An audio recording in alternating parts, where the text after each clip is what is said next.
नमस्कार, स्वागत है आप सभी का अपने YouTube चैनल बिहेवियर एजुकेशन उपकार की क्लास में। तो स्टूडेंट चर्चा परिचर्चा करने वाले हैं एनपीई किसके बारे में। एनपीई नेशनल एजुकेशन पॉलिसी 1986 के बारे में, जिसे राष्ट्रीय शिक्षा नीति के नाम से भी जाना जाता है। इसके बारे में व्याख्यात्मक रूप में आज हम चर्चा परिचर्चा करेंगे। इससे पहले अगर आपको राष्ट्रीय शिक्षा नीति को समझना है तो इससे पहले आपको देखो राधाकृष्णन कमीशन क्या था वो जानना होगा। ताराचंद समिति की आवश्यकता क्यों पड़ी, आखिर राधाकृष्णन समिति के क्या सुझाव थे, उसके तुरंत बाद ताराचंद समिति का ही गठन क्यों किया। उसके बाद मुदैलर आयोग आता है 1952 में, ठीक है, जिसका गठन 23 सितंबर 1952 में किया जाता है। उसकी आवश्यकता क्यों पड़ी, ठीक है, उसकी कमियों को दूर करने के लिए क्या आता है आपका, बताओ मुझे। राष्ट्रीय शिक्षा आयोग, जिसे किस नाम से जाना जाता है, कोठारी आयोग के नाम से जाना जाता है, उसकी आवश्यकता क्यों पड़ी, ठीक है। इन सभी की कमियों को दूर करने के लिए एक नई शिक्षा नीति आती है जिसे नेशनल एजुकेशन पॉलिसी 1986 के नाम से जाना जाता है। इससे पहले की वीडियो आप मेरे YouTube चैनल पे दे सकते हो, जिसमें मेरी 2 वीडियो आ चुकी हैं। एक में हमने माध्यमिक शिक्षा आयोग यानी मुदैलर कमीशन, और दूसरे में हमने क्या राष्ट्रीय शिक्षा आयोग यानी आपका कोठारी आयोग के बारे में चर्चा परिचर्चा की है। आप उनको समझोगे तो आपके लिए ये समझना बहुत ही क्या हो जाएगा, इजी हो जाएगा। आप किसे जो हमारी राष्ट्रीय शिक्षा नीति है इसे बड़ी आसानी से आप समझ सकते हो। पहले आप पुराने वीडियो देखें, वो समझ आ जाएंगी, तो आप उन दोनों का कंक्लूजन इसमें है, ठीक है।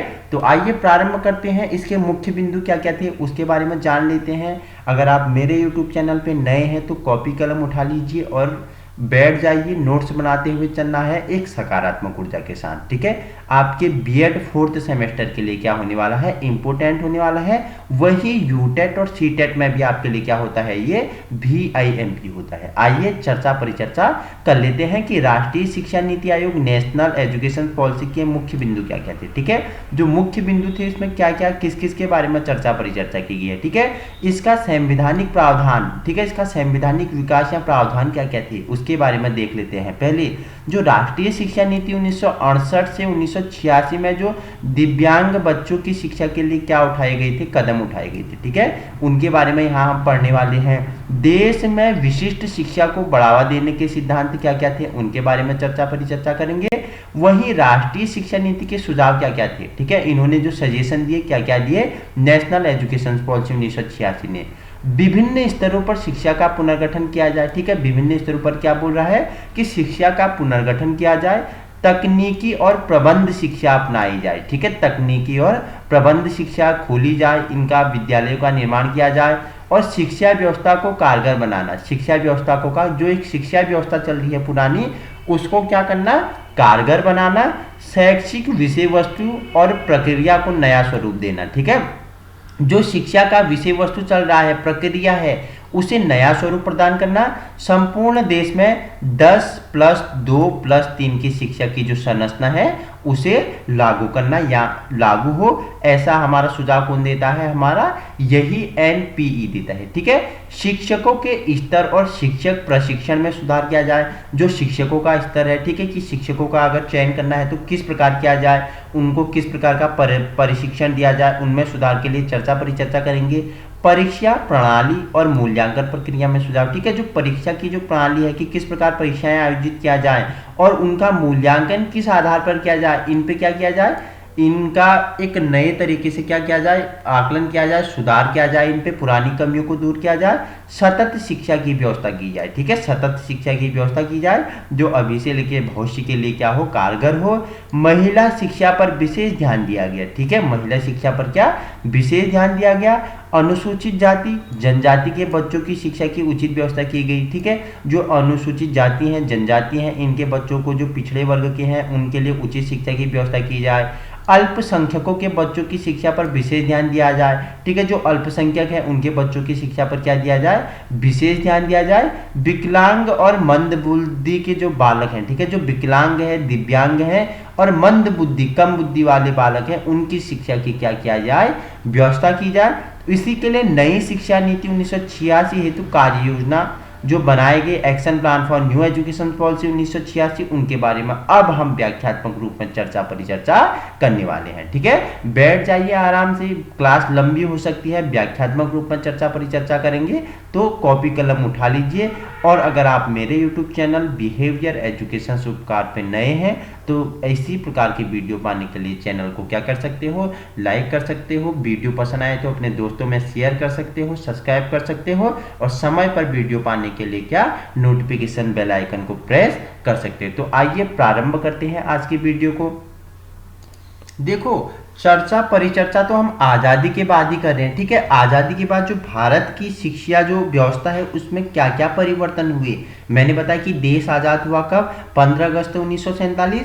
उसके बाद शिक्षा नीति कब आई, मैंने पहले बताया कि आपका 1948 में एक विश्वविद्यालय आयोग का गठन होता है। ठीक है, जिसे राधाकृष्णन कमीशन के नाम से जाना जाता है। ठीक है, उसकी कमियों को दूर करने के लिए ताराचंद समिति आती है।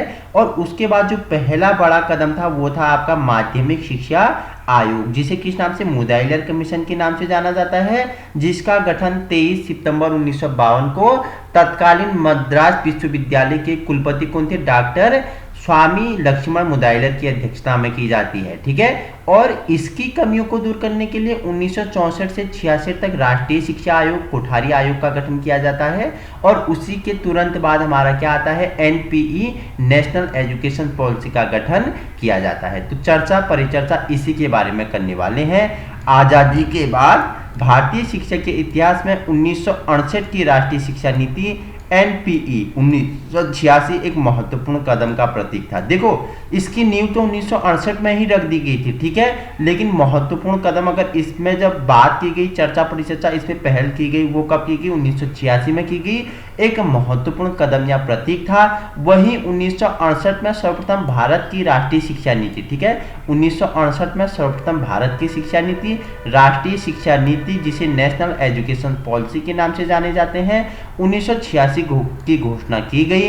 परंतु शिक्षा नीति के प्रस्ताव एवं प्रावधानों को पूरी तरह से लागू नहीं किया जा सका। ठीक है, 1968 में तो नींव रखी गई, लेकिन 1966 में इसे क्या किया गया, इसके प्रावधानों को लागू किया गया, लेकिन पूरी तरह इसको क्या नहीं किया कर पाए, इसके प्रस्ताव को लागू नहीं कर पाए। ठीक है, वहीं जनवरी 1985 में देश के भूतपूर्व प्रधानमंत्री श्री राजीव गांधी ने नई शिक्षा नीति विकसित करके उसे लागू करने की घोषणा की, और जिसमें शिक्षा व्यवस्था का विश्लेषण कर समीक्षा की गई। इन्होंने देश के नाम पर अपने प्रसारण में कहा कि देश की ऐसी शिक्षा नीति दी जाएगी जो देश को आर्थिक एवं राजनीतिक दृष्टि से 21वीं शताब्दी के लिए तैयार करेगी। क्या कहा जो उस समय के भूतपूर्व प्रधानमंत्री थे 1985 में, उन्होंने क्या बोला, राजीव गांधी ने, कि देश को ऐसी शिक्षा नीति दी जाएगी जिससे क्या हो, देश का आर्थिक, ठीक है, जो धन संबंधी, जो वित्त संबंधी, राजनीतिक, जो राजनीतिक पहलू हैं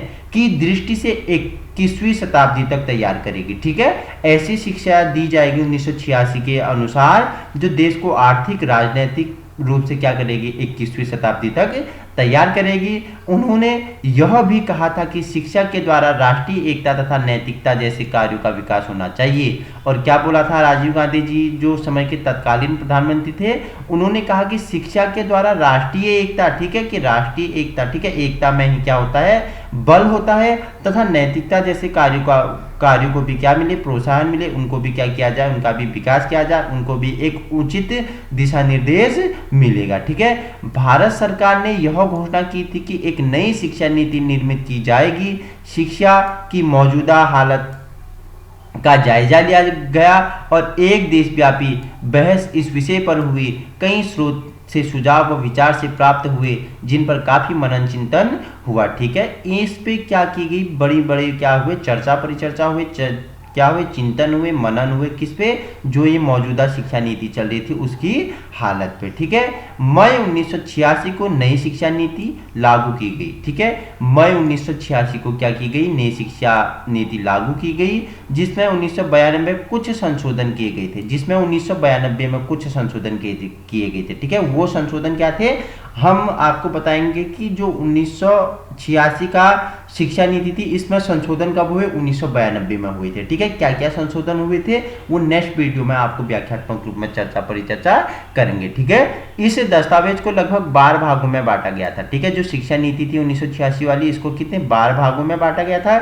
जो कि इस प्रकार था, जिसमें कुल 157 बिंदुओं के अंतर्गत नई शिक्षा नीति को लिपिबद्ध। क्या बताया मैंने, जो एनपीई है, नेशनल एजुकेशन पॉलिसी 1986 है, उसे 12 भागों में बांटा गया था। ठीक है, 12 भागों में बांटा गया था, जिनमें कुल कितने 157 बिंदुओं के अंतर्गत नई शिक्षा नीति को क्या किया गया, लिपिबद्ध किया गया था। ठीक है, 12 भाग हैं, लेकिन क्या 157 बिंदु के अंतर्गत नई शिक्षा नीति को क्या किया गया, लिपिबद्ध किया गया। जिसमें भाग पहले में शिक्षा की क्या भूमिका है उसके बारे में चर्चा परिचर्चा की गई। भाग 2 में शिक्षा का सार तथा भूमिका कैसी होनी चाहिए वो चर्चा परिचर्चा भाग 2 में है।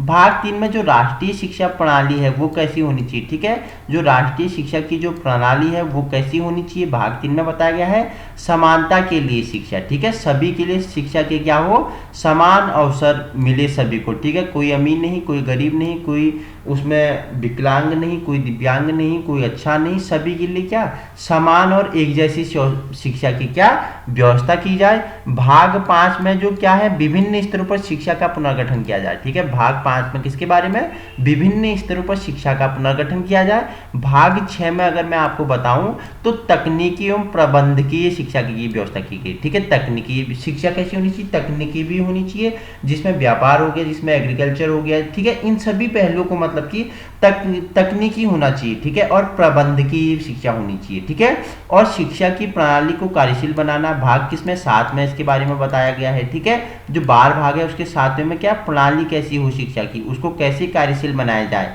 वहीं भाग 8 में जो शिक्षा की विषय सामग्री तथा प्रक्रिया है उसका नवीनीकरण किया जाए। ठीक है, जो पुरानी शिक्षा नीति है, जो उसकी विषय सामग्री है, उसकी विषय वस्तु है, ठीक है, उसका क्षेत्र है, उसकी कमियों को दूर किया जाए और उसमें नवीनीकरण किया जाए। भाग 8 में ऐसा कहा गया है। ठीक है, भाग 9 में किसके बारे में है, शिक्षक के बारे में है, कि शिक्षक का जो चयन है शिक्षक के पद पर किस अनुसार किया जाए, उनको क्या वेतन, क्या भत्ते, क्या सेवाएं और क्या शिक्षक के कर्तव्य होने चाहिए, किस योग्यता के अनुसार उसे शिक्षक के पद पर रखे जाए। भाग 9 में इसके बारे में है। ठीक है, भाग 10 में क्या हो, शिक्षा का प्रबंधन कैसा हो। भाग 10 में किसके बारे में, शिक्षा का प्रबंधन कैसा हो, भाग 10 में इसके बारे में चर्चा परिचर्चा है। भाग 11 में देखो, शिक्षा के साधन एवं पुनर्निरीक्षण कैसा होना चाहिए। ठीक है, शिक्षा के कौन कौन से साधन होने चाहिए, किस साधनों द्वारा शिक्षा को अच्छे से अचीव कर सकते हैं और उसका पुनर्निरीक्षण किस प्रकार किया जाए। ठीक है, भाग 11 में इसके बारे में है। वहीं अंतिम इसका जो 12वां भाग है उसमें भविष्य की शिक्षा कैसी होनी चाहिए। ठीक है, ऐसी शिक्षा नीति का निर्माण किया जाए जो अभी से लेकर भविष्य का क्या करे, निर्माण करे। ये 12 भागों में इसके बारे में चर्चा परिचर्चा की, जिसमें 157 मुख्य बिंदुओं को क्या किया गया, लिपिबद्ध किया गया। आइए जानते हैं राष्ट्रीय शिक्षा नीति 1986 के मुख्य बिंदु क्या क्या थे। ठीक है, अगर आपको इसी प्रकार की वीडियो चाहिए, आप हमारे यूट्यूब चैनल बिहेवियर एजुकेशन उपकार की क्लास को क्या कर सकते हो, संलग्न कर सकते हो। वीडियो पसंद आए तो लाइक, सब्सक्राइब एंड शेयर भी आप कर सकते हो, और समय पर वीडियो पाने के लिए नोटिफिकेशन बेल आइकन को प्रेस करना ना भूलें। तो आइए आगे बढ़ते हैं। देखो, शिक्षा, शिक्षक के पुनर्गठन किया जाए। ठीक है, बचपन की देखभाल, बचपन की जो महिला सशक्तिकरण है और जो वयस्क साक्षरता पर अधिक ध्यान दिया जाना चाहिए। कौन सा शिक्षा नीति बोलता है, राष्ट्रीय शिक्षा नीति 1986 का मुख्य बिंदु था, क्या था, कि शिक्षा का जो शिक्षक का पुनर्गठन किया जाए, बचपन की देखभाल, की बचपन में जो बच्चे हैं जो पढ़ने जाते हैं, छोटे बच्चे, उनकी देखभाल, बचपन में महिला सशक्तिकरण पर बल दिया जाए, और जो वयस्क साक्षरता है इस पर अधिक ध्यान दिया जाना चाहिए। 1986 की नीति शिक्षा के आधुनिकीकरण में आईटी की भूमिका पर ध्यान केंद्रित किया जाए। ठीक है, जो 1986 की शिक्षा है उसके आधुनिकीकरण में क्या आईटी की भूमिका क्या किया जाए, उसमें उसकी भूमिका पर ध्यान केंद्रित किया जाए।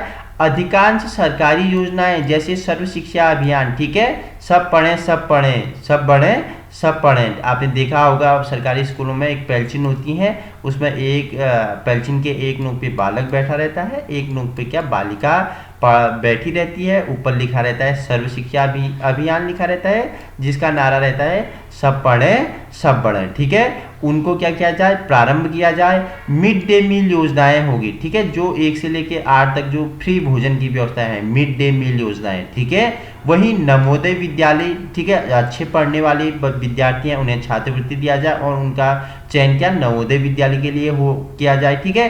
केंद्रीय विद्यालय एवं शिक्षा के क्षेत्र में IET का उपयोग 1986 के तहत शुरू किया जाए, ठीक है। ये इसके अंतर्गत महत्वपूर्ण बिंदु को रखा गया है। वहीं विश्वविद्यालयों और कॉलेजों में स्वायत्तता को भी स्वीकार किया जाए। क्या किया जाए, कॉलेज और विश्वविद्यालयों में स्वायत्तता को भी स्वीकार किया जाए, जिसका अतीत में विरोध किया गया, जिसका अतीत में क्या किया गया, विरोध किया गया।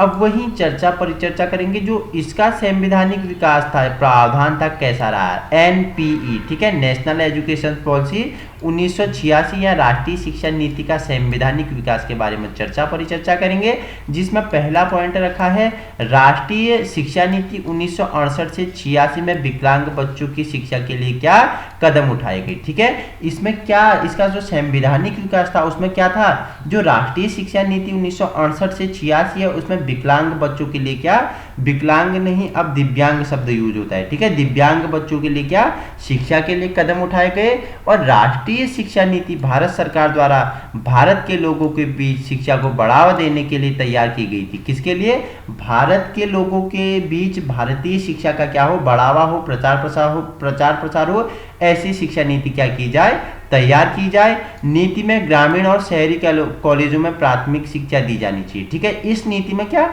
जो ग्रामीण कॉलेज हैं, जो शहरी कॉलेज हैं, इसमें क्या प्राथमिक शिक्षा दी जानी चाहिए। और पहली NPE नेशनल एजुकेशन पॉलिसी 1968 में प्रधानमंत्री इंदिरा गांधी की सरकार ने, दूसरी NPE प्रधानमंत्री राजीव गांधी ने 1986 में लागू किया था, ठीक है। देखो नींव तो 1968 में रख दी गई थी, ठीक है, 1968 में किसके द्वारा, उस समय की जो तत्कालीन प्रधानमंत्री थी हमारी कौन थी, इंदिरा गांधी थी, देश की प्रथम महिला प्रधानमंत्री।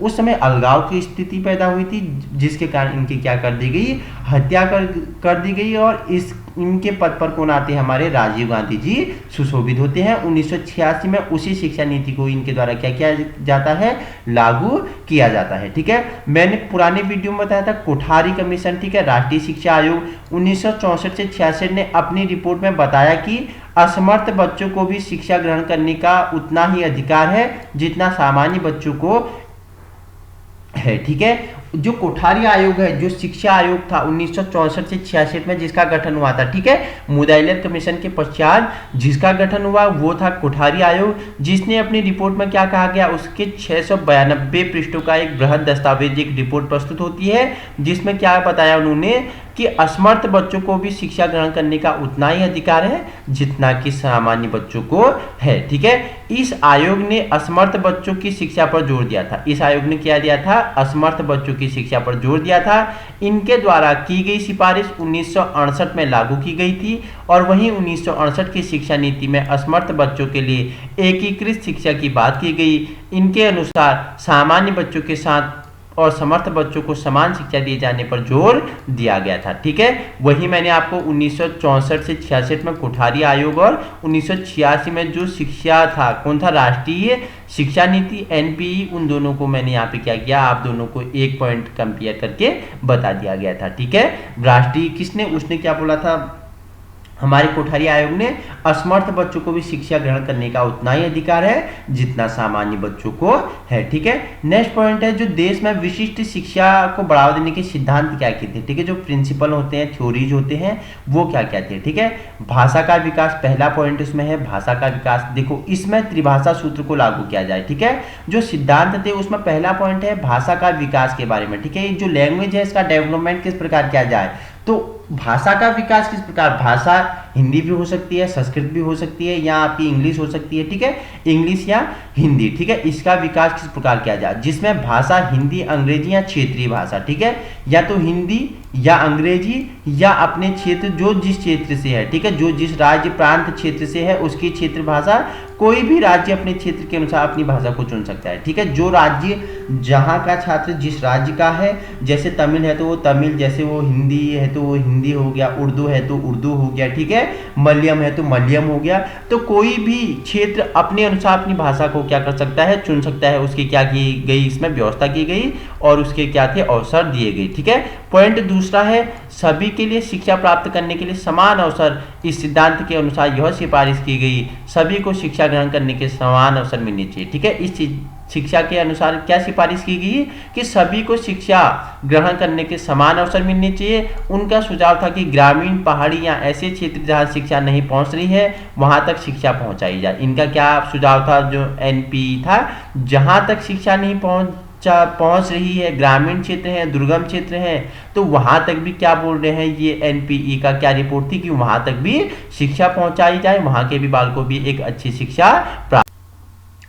जो नेक्स्ट पॉइंट है वो है तीसरा पॉइंट है आपका, क्या बोल रहा है कि शिक्षण विधियों संबंधी सुझाव, ठीक है। जो शिक्षण, जो पढ़ाने की विधियां हैं, जो शिक्षक एक बालक को शिक्षित करता है, उसकी विधियां हैं, उसके तरीके हैं, उसके संबंधी जो सुझाव दिए गए, देखो क्या क्या दिए गए। इन्होंने बताया कि असमर्थ बच्चों को पढ़ने की विधियों में बदलाव की आवश्यकता है, ठीक है। जो असमर्थ बच्चे हैं, जिन्हें पढ़ने में परेशानियों का सामना करना पड़ता है, उनकी विधियों में, ठीक है, उनके पढ़ाने के लिए क्या एक अलग विधियों का क्या किया जाए, निर्माण किया जाए, जिससे वो आसानी से क्या करें, शिक्षा ग्रहण करें, सीखें और आगे बढ़ें। सभी बच्चों को एक ही कक्षा में पढ़ने के लिए शिक्षण विधियों में बदलाव लाना होगा। सभी बच्चों को एक ही कक्षा में पढ़ने के लिए उनके शिक्षण विधियों में क्या करना पड़ेगा, बदलाव लाना पड़ेगा। चौथा पॉइंट है, जो शिक्षक है उसका प्रशिक्षण के बारे में इसमें है, ठीक है। अध्यापकों को शिक्षा प्रदान करना होगा, जिसमें अध्यापक सामान्य बच्चों के साथ साथ अन्य बच्चों को आसानी से पढ़ सके, ठीक है। अध्यापकों को क्या प्रशिक्षण देना होगा, जिससे वो क्या सामान्य बच्चों के साथ क्या असमर्थ बच्चों को भी साथ साथ आसानी से एवं सरलता से पढ़ा सके। पांचवा क्या, नारी शिक्षा पर जोर दिया गया। पांचवा पॉइंट है इसमें, नारी शिक्षा पर क्या दिया गया, जोर दिया गया। उन्होंने महिलाओं, लड़कियों की शिक्षा पर भी जोर दिया। इस सिद्धांत में कहा गया कि पुरुषों के समान महिला को भी शिक्षा प्राप्त करने का अधिकार प्राप्त हो, ठीक है। उन्होंने क्या कहा कि पुरुषों के समान ही महिला को भी क्या शिक्षा प्रदान की जानी चाहिए, ठीक है। आप प्राचीन काल से आपने देखा होगा, हमारी प्राचीन शिक्षा को ही देखा होगा कि वहां महिलाओं को शिक्षा पाने का कोई अधिकार नहीं था। उन्हें बहुत सारी ऐसी कुप्रथाएं थी, ऐसी मतलब उन्हें पढ़ने का कोई भी एक भी अधिकार नहीं था। तो धीरे धीरे उनमें परिवर्तन हुआ।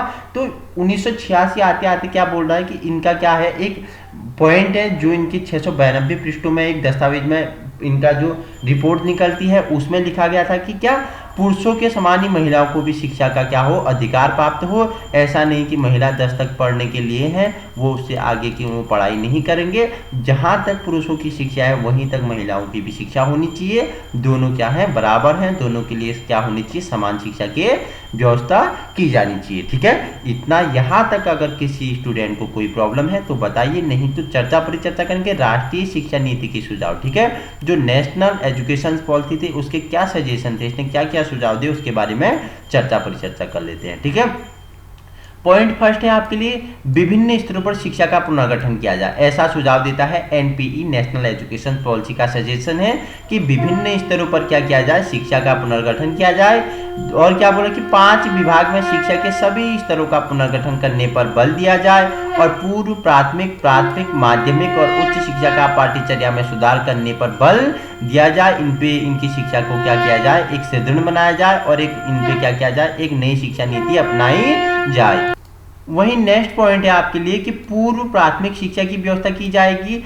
इस स्तर पर शिशु की शारीरिक और मानसिक विकास पर ध्यान दिया जाएगा। पूर्व जो शिक्षा की व्यवस्था किया जाए, पूर्व प्राथमिक शिक्षा की व्यवस्था की जाए, उसमें जो शिष्य हैं, जो शिक्षार्थी हैं, उसके जो फिजिकली एंड जो मेंटली क्या है डेवलपमेंट है, उस पर बल दिया जाए। शारीरिक एंड मानसिक विकास पर क्या दिया जाए, बल दिया जाए। भोजन, वस्त्र, सफाई एवं पर्यावरण पर भी ध्यान दिया जाएगा, ठीक है। ये पूर्व प्राथमिक की व्यवस्था ऐसी की जाए जिसमें शिष्यों के शारीरिक, मानसिक, ठीक है, जो विकास है इन पे बल दिया जाए। भोजन की व्यवस्था, वस्त्र होगी, साफ सफाई होगी और पर्यावरण पे उचित ध्यान दिया जाएगा।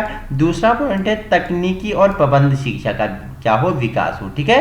राष्ट्रीय शिक्षा नीति में तकनीकी व प्रबंध शिक्षा हेतु अखिल भारतीय तकनीकी शिक्षा परिषद एवं राज्यों के तकनीकी शिक्षा बोर्ड को सृजन करने और कुछ तकनीकी एवं प्रबंध शिक्षा संस्थाओं को क्या किया जाए, स्वायत्ता प्रदान की जाए, उन्हें भी बल दिया जाए, ठीक है। तीसरा पॉइंट है शिक्षा व्यवस्था को कारगर बनाना। ठीक है, शिक्षा व्यवस्था को क्या करना, कारगर बनाना। इस शिक्षा नीति में तत्कालीन शिक्षा वातावरण में उद्देश्यों की गंभीरता के साथ साथ आधुनिकीकरण एवं सृजनात्मकता और की आवश्यकता को ध्यान में रखते हुए शिक्षा के गुण एवं प्रसार के क्षेत्र में व्यापक परिवर्तन को सम्मिलित किए जाने की बात कही गई थी। ठीक है, नेक्स्ट पॉइंट है आपके लिए शैक्षिक विषय वस्तु की प्रक्रिया को नया स्वरूप देना। ठीक है, जो शैक्षिक विषय वस्तु है, जो शिक्षा की जो विषय वस्तु है, जो स्कोप है, जो क्षेत्र है, जो विषय सामग्री है, उसको क्या एक नया स्वरूप प्रदान करना। ठीक है, इसका नेक्स्ट पॉइंट है इस नीति में शिक्षा की विषय वस्तु प्रक्रिया को अनेक प्रकार के से सांस्कृतिक विषय वस्तु से संबंधित किया जाए। ठीक है, जो एनपीई था, जो नेशनल एजुकेशन पॉलिसी 1986 था, उसमें क्या कहा गया कि इस शिक्षा की नीति की विषय वस्तु को ऐसा तैयार किया जाए जो विभिन्न प्रकार के सांस्कृतिक विषयों से क्या हो, संबंधित हो। ठीक है, हमारे कल्चर से क्या हो, संबंधित है। नेक्स्ट पॉइंट है आपका संपूर्ण देश में 10+2+3 शिक्षा संरचना लागू हो। ठीक है, जो संपूर्ण देश में उसमें क्या 10+2+3 की क्या हो, शिक्षा लागू की जाए। इस नीति के अनुसार 10 वर्षीय शिक्षा पूरे देश के लिए समान होगी। क्या बोला इस नीति ने कि 10 वर्षीय शिक्षा पूरे देश के लिए क्या हो, समान हो। उसके लिए एक आधारभूत पाठ्यक्रम होगा, उसके लिए क्या होगा, एक आधारभूत पाठ्यक्रम होगा। वहीं +2 पर प्रतिभाशाली छात्र छात्राओं को विश्वविद्यालय शिक्षा के लिए तैयार किया जाएगा। और जो 10 के बाद 2 साल की शिक्षा होगी, उसमें जो प्रतिभाशाली छात्र छात्राएं होंगे उन्हें विश्वविद्यालय शिक्षा के लिए क्या किया जाएगा, तैयार किया जाएगा। और अन्य बच्चों की रुचि एवं योग्यता के अनुसार व्यावसायिक शिक्षा प्रदान की जाएगी। और अन्य बच्चों की रुचि के अनुसार क्या किया जाएगा, उन्हें तकनीकी व्यावसायिक शिक्षा प्रदान की जाएगी, जो +3 का पैटर्न है। ठीक है, पर छात्रों को उच्च शिक्षा का ज्ञान प्रदान किया जाएगा, जो देश के लिए सांस्कृतिक सुरक्षा और आधुनिकीकरण में सहायक होगी। जो देश के लिए क्या होगी, सांस्कृतिक सुरक्षा, जो हमारी संस्कृति भी बने रहे और उसका आधुनिकीकरण भी होता रहे। ठीक है, ये +2 में कहा गया। ठीक है, कुछ नेक्स्ट पॉइंट है आपका शिक्षकों के स्तर और शिक्षण प्रशिक्षण में सुधार किया जाए। ठीक है, जो शिक्षकों का स्तर है उसमें क्या किया जाए, बदलाव किया जाए। और शिक्षण का जो प्रशिक्षण है उसमें भी क्या किया जाए, परिवर्तन किया जाए या सुधार किया जाए। शिक्षकों का चयन उनकी योग्यता के आधार पर किया जाएगा। उनके स्तर को उठाने के लिए वेतन बढ़ाया जाए। पूरे देश में समान कार्य के लिए समान वेतन के सिद्धांत को लागू किया जाए। प्रत्येक जिले में शिक्षा और प्रशिक्षण संस्थान की स्थापना की जाए। अब देखो क्या कहा, जो शिक्षकों की भर्तियां हैं, शिक्षकों का पद है, उनको किस आधार पर चयन किया जाए, उनकी योग्यता के अनुसार उन पे क्या किया जाए, चयन की जाए। उनके कार्य के अनुसार उनका वेतन बढ़ा जाए। और पूरे देश में समान कार्य के लिए समान वेतन मिलना चाहिए। ऐसा नहीं कि शिक्षक का पद है, एक देश में कुछ ज्यादा वेतन, एक में कम वेतन। ठीक है, तो समान देश में शिक्षा के लिए समान वेतन क्या मिलना चाहिए। और पूरे देश में क्या होना चाहिए कि पूरे देश के जिलों में क्या होना चाहिए, शिक्षा का प्रशिक्षण संस्थान की स्थापना की जाए। NEP 1986 ऐसा उसकी रिपोर्ट बताती है। 7वां पॉइंट है जो परीक्षा की प्रणाली है और मूल्यांकन है, उसके प्रक्रिया में क्या किया जाए, परीक्षा की व्यवस्था प्रणाली में मूल्यांकन में सुधार किया जाए। इसके अनुसार मूल्यांकन को एक सतत प्रक्रिया बनाया जाए। बाह्य वातावरण को अधिक महत्व दिया जाए। परीक्षाओं को वैध और विश्वसनीय बनाया जाए। प्रश्न पत्रों की रचना, पुस्तकों के मूल्यांकन को वस्तुनिष्ठ बनाया जाए। श्रेणी के अनुसार ग्रेड सिस्टम को लागू किया जाए। ठीक है, मूल्यांकन विश्वसनीय तरीके से होना चाहिए और प्रश्नों का क्या होना चाहिए, जो क्रम होना चाहिए, वस्तुनिष्ठ होना चाहिए। और श्रेणी, ठीक है, श्रेणी का स्थान कैसा होगा, ग्रेड होना चाहिए, जैसा A grade, B grade, C grade, ऐसा इनका क्या होना चाहिए, सिस्टम होना चाहिए। 8वां पॉइंट है आपका कि प्रौढ़ शिक्षा कार्यक्रमों का विस्तार किया जाए। प्रौढ़ों को साक्षर बनाने के लिए सरकारी और गैर सरकारी संगठनों का उपयोग किया जाए। साथ ही ग्रामीण क्षेत्रों में सतत शिक्षा के प्रचार एवं प्रसार में जनसंचार के साधनों का प्रयोग भी किया जाए। ठीक है, प्रौढ़ शिक्षा पर क्या देना चाहिए, बल देना चाहिए। उनके लिए तरह तरह के कार्यक्रमों का विस्तार किया जाए। प्रौढ़ों को साक्षर बनाने के लिए सरकारी और गैर सरकारी जो संगठन होते हैं, जो संस्थाएं होते हैं, उनका उपयोग किया जाए। और क्या किया जाए, सतत शिक्षा का क्या किया जाए, प्रयोग किया जाए। सतत शिक्षा की व्यवस्था की जाए और इसके लिए खुली शिक्षा और दूर शिक्षा की व्यवस्था की जाए। साथ ही जन संचार के माध्यम का प्रयोग भी किया जाए। साथ ही क्या बोल रहा है कि खुली शिक्षा और दूर शिक्षा के साथ साथ जन संचार के माध्यमों का भी प्रयोग किया जाना चाहिए। पॉइंट नंबर आपके लिए नेक्स्ट है महिला शिक्षा पर विशेष ध्यान दिया जाए। महिलाओं की शिक्षा पर क्या विशेष ध्यान दिया जाए। स्त्री पुरुषों में भी भेदभाव नहीं किया जाए, स्त्री और पुरुषों में किसी भी प्रकार का शिक्षा के क्षेत्र में भेदभाव नहीं किया जाए। महिलाओं को विज्ञान एवं तकनीकी शिक्षा प्राप्त करने के लिए प्रोत्साहित किया जाना चाहिए। महिलाओं के लिए विज्ञान एवं जो क्या होता है तकनीकी शिक्षा है उसके लिए क्या किया जाना चाहिए, प्रोत्साहित या प्रोत्साहन किया जाना चाहिए। इनको व्यावसायिक एवं तकनीकी शिक्षा प्राप्त करने के लिए विशेष सुविधाएं भी दी जाए, इन्हें व्यावसायिक एवं तकनीकी शिक्षा प्राप्त करने के लिए विशेष सुविधाएं भी दी जाए। नेक्स्ट पॉइंट है अनुसूचित जाति जनजाति के बच्चों की शिक्षा की उचित व्यवस्था की जाए। वहीं अनुसूचित जाति जनजाति के बच्चों के लिए विद्यालयों की व्यवस्था की जाए। इन विद्यालयों में इन्हीं वर्गों और इन्हीं क्षेत्रों के शिक्षकों की नियुक्ति की जाए। इन वर्गों के लिए बच्चों की आर्थिक सहायता की धनराशि भी बढ़ाई जाए। ठीक है, जो अनुसूचित जनजाति है, जनजाति है या जाति है, उनके लिए क्या अलग विद्यालयों की क्या किया जाए, निर्माण किया जाए और उन्हीं वर्ग के शिक्षकों को क्या किया जाए, नियुक्त किया जाए और उनकी आर्थिक सहायता के लिए क्या धनराशि भी बढ़ाई।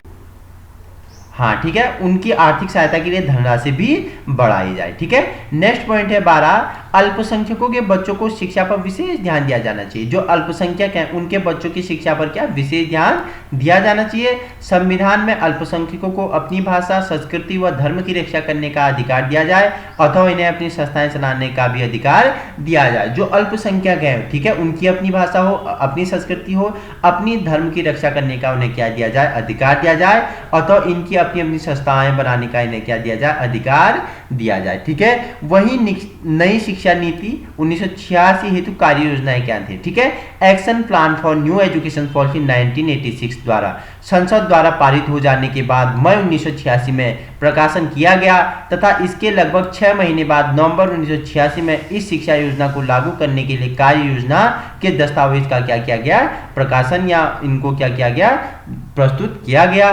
इस शिक्षा नीति को लागू करने के लिए मानव मंत्रालय ने 23 कार्य दलों का गठन किया गया जिसमें ख्याति प्राप्त शिक्षाविद, विषय विशेषज्ञ हो गए तथा वरिष्ठ सरकारी अधिकारी शामिल थे।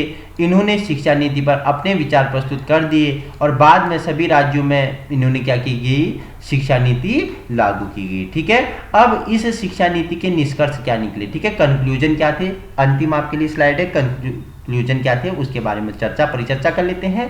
शिक्षा नीति द्वारा आर्थिक स्थिति में कमजोर होने पर भी प्रतिभावना, ठीक है, प्रतिभावना या प्रतिभावना वाले बच्चों को शैक्षिक प्रगति में तेजी लाने का प्रयास किया जाएगा। इन्होंने 10+2+3 का पैटर्न पर जोर दिया। इन्होंने क्या दिया, 10+2+3 का पैटर्न पर जोर दिया। वहीं नारी शिक्षा और प्रौढ़ शिक्षा पर जोर दिया गया। इसके साथ ही इसका मुख्य उद्देश्य शिक्षा के स्तर में बदलाव लेना था और देश को ऐसी शिक्षा नीति देनी थी जो देश का क्या करे, आधुनिकीकरण करे। ठीक है, इनका जो मुख्य क्या था, नीति थी आर्थिक स्थिति में कमजोर होने पर जो प्रतिभावान बच्चे हैं उन्हें क्या, शैक्षिक प्रगति में उनका तेजी से विकास लाना, उनके दर को तेजी बनाना, उनके जो दिशा है उनको मजबूत करना और 10+2+3 का पैटर्न लागू करना। और नारी शिक्षा जो नारी शिक्षा है, नारी प्रौढ़ शिक्षा है उस पर जोर देना। इसके साथ साथ इसका मुख्य उद्देश्य शिक्षा के स्तर में बदलाव लाना था। किसका, जो एनपीई ठीक है, नेशनल एजुकेशन पॉलिसी 1986 होती है। ठीक है, राष्ट्रीय शिक्षा नीति 1986 आपको पूरे इसकी जो भूमिका है, इसके निष्कर्ष है, इसकी विशेषता, इसके सुझाव, इसके सजेशन, इस प्लान के क्या क्या कार्य थे, ठीक है, इसके जो महत्वपूर्ण बिंदु थे 12 भागों में विभाजित किया, सभी के बारे में आपको परिचर्चा की व्याख्यात्मक रूप में। ठीक है, बीएड 4th सेमेस्टर के लिए क्या होगा, आपके लिए VIMP होगा। इससे पहले मैंने आपको क्या बताया था, आपको पता है विश्वविद्यालय आयोग, ठीक है, राधाकृष्णन कमीशन, ताराचंद समिति हो गया, जो माध्यमिक शिक्षा आयोग था 1952 से 53 में, ठीक है, जिसे किस नाम से, मुदाइलर आयोग के नाम से जाना जाता है, और 1964 से 66 जिसे कोठारी आयोग या राष्ट्रीय शिक्षा आयोग के नाम से जाना जाता है, उसके बारे में व्याख्यात्मक परिचर्चा की। आज हमने किसके बारे में, NPE नेशनल एजुकेशन पॉलिसी 1986 के बारे में जाना, जिसे राष्ट्रीय शिक्षा नीति के नाम से जाना जाता है। अगर आपको इसी प्रकार की वीडियो चाहिए, आप हमारे YouTube चैनल बिहेवियर एजुकेशन उपकार की क्लास को क्या कर सकते हो, संलग्न कर सकते हो। हमारा उद्देश्य आपको क्या है, व्यवहारिक शिक्षा प्रदान करना है। Thank you so much.